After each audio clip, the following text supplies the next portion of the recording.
Does lead pollution increase crime? Let's find out.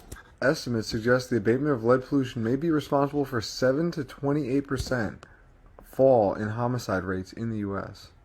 Wow. They say blood lead levels were generally higher in urban areas rather than rural areas, which makes sense because the majority of lead poisoning did come historically from gasoline. And in cities where there was less wind and more cars, that meant there was more lead in the air.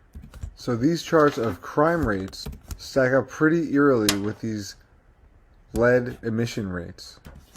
And right here, the average blood lead level of a child from 1976 to 1980 was 15 for a rural kid and almost 20 for an urban kid. Wow.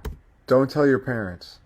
And don't look at your driver's license if you were born in the 70s. Granted, this is a very complicated topic and there are many reasons for the decrease in crime. But they do speculate that the relatively small effects of lead at the individual level can be exacerbated by peer effects from the other lead-affected individuals.